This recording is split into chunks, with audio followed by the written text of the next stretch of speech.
What happens when you join these groups is they'll allow you to come give the elevator pitch, but then they're going to want you to join. And I encourage you to join some groups. You can join more than one group, okay? Because these groups are having people come in and come out. I mean, there are members that are coming in all the time.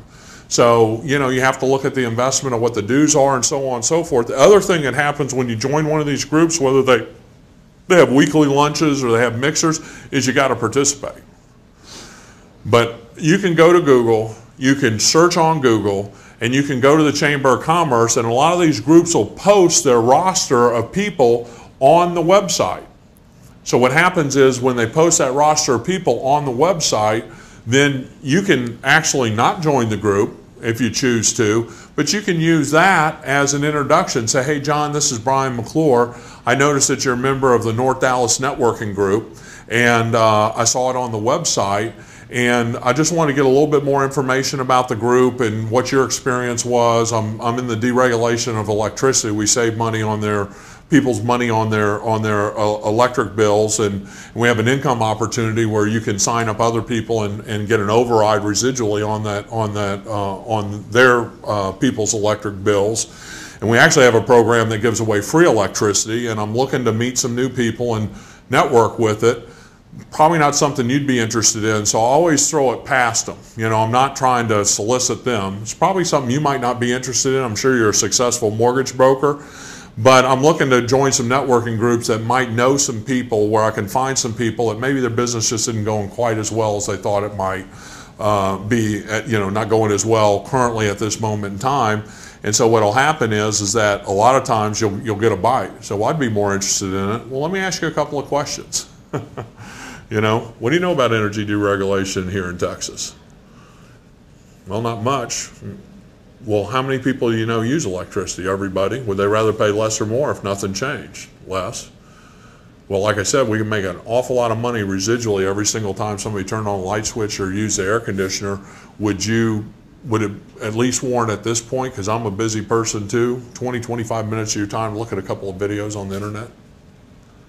When the answer to that question is yes, you're giving them a website, setting an appointment, calling them back. You're not going to their office. You're not meeting them for breakfast. You're not doing anything until they watch those videos. Why? Because you're sorting people. If they watch those videos, they're excited, they want you to come by the office, by all means, you want to go by the office. You know, you want to get engaged with the person and get them involved in your business. When you get them involved, did that make sense to you? Or do you have a few more, you know, are you ready to get started? Do you have a few more questions? And then get their questions answered, and then what? Get the written list. So it's, no matter how you approach these people in the cold market, you always want to get the written list, okay? Because they're going to know a whole bunch of people. They might say, well, hey, would you come as my guest to the networking lunch of the group, North Dallas Business Group, next Monday? So you go to google.com, put in networking business groups, you can put in the city, you can put in Chamber of Commerce, you can put in all those sorts of things. In major cities, you'll find an inordinate number of networking groups that'll give you a huge written list to then go and do some phone prospecting and or show up at the meetings.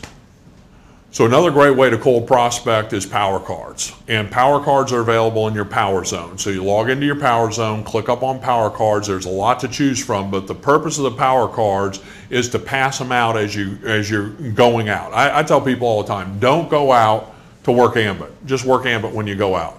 You're running into waiters, you're running into waitresses, you're picking up your dry cleaning from somebody, you're meeting somebody that you're pumping gas to at the next pump. You know, you're always running into people. And the way I would distribute the power card, and there's several different successful ways, so use the way that you're most comfortable with, because the object here is just to get the power cards in people's hands. Is you can ask them the question, hey, just, you know, I know you don't know me, but just incidentally, do you know anything about energy deregulation here in Texas? You know, this is the person at the gas pump next to you. No, I really don't. Say, I don't know if you'd be interested, but if you know somebody that's interested in earning money every time somebody turns on a light switch or turns on an air conditioner or uses electricity in their home, would you hand them this card, and there's a toll-free number that they can call and listen to a recorded message, and if they have any interest at all, just have them leave their name and telephone number, and it'll notify me and I'll call them right back. So it's just a matter of getting out hundreds of these cards as you go out. It should be just something you do. Every single time you're running into somebody, you're parking your car at the garage, you're doing just anything at all that puts you in contact with a human being, or any way you can figure out how to distribute the cards. You know, maybe somebody at a restaurant might allow you to put a little stack of cards up in a business card holder up on their counter. You know, maybe somebody that owns a retail store might put a power card into their bags as people check out. So it doesn't matter how you distribute the card. The object is to get as many cards out there as possible. And what I can tell you is the recorded messages are a function of the number of cards that you have out in the marketplace. And so what's going to happen is they're going to leave their name and number, and you're going to call them back, and you're going to say, John, this is Brian McClure. You just left me a message, listen to the recorded message about Ambit and Ambit Energy, and I was calling you back. Oh, yeah, I had a couple of questions. Well, before you get into questions, John, let me ask you a few questions. What do you know about energy deregulation? And, you know, it's the same old thing. So you're taking that front end funnel, if you will, of those power cards and just putting more people on the written list. And that's why the written list is so dynamic, is you're always taking names off and taking names on. Maybe John won't call you back. I'd call him 3 times, leave a message, say, John, look, I'm really, really busy in my business. I don't have time to chase you. You left a message for me. And you might even do this on your first try. Say, John, just give me a call. You know, so they call and say, hey, it's John Jones and my phone number is such and such. I'd like to talk to somebody, or whatever they do. You know, you call them a second time, call them a third time. I wouldn't ever call anybody more than 3 times. And what I would say to John is, on the third message, say, look, John, I've left you a couple of messages. This business is huge. There are people in this business making 6 figures per month, because every time somebody turns on a light switch, or if you're in a gas market, every time somebody does a cooktop or the pilot light on their gas hot water heater is burning 24 hours a day, 7 days a week, or if it's in the wintertime, you're talking about how the furnaces are going ballistic. Every single time somebody is using gas, John, we're making money. And I've got so many people clawing to get into my business. I can only work with so many people, so I'm not going to call you back again. If you're interested, you're going to need to call me back. Here's my cell phone. So don't give them the toll-free number anymore. Give them your cell phone. If you're going someplace and you're going to any place, you're traveling anywhere, you know, you can use the power cards and say, listen to this. So let's say you're in California on business. So what do you know about energy deregulation in the United States? Not much. So look, I don't know if you'd be interested, but I'm with a company. Right now we're just in Texas, New York, and Illinois, but we're expanding across the country. I don't know if you know anybody in those 3 markets, or if you know people that may know somebody in those 3 markets. But the way this thing works is every time somebody turns on a light switch, or runs their air conditioner, or uses electricity, you know, by keeping their refrigerator plugged in, next month, next year, 5 years from now, we get paid a residual income off of that electric bill being paid. And so if you know of anybody, just hand them this card and ask them to listen to that toll-free number and leave me a message. Don't give the person your cell phone number, okay, unless they commit to you're able to actually not give them the card and take them through the 4 questions, and they commit to actually watching the videos.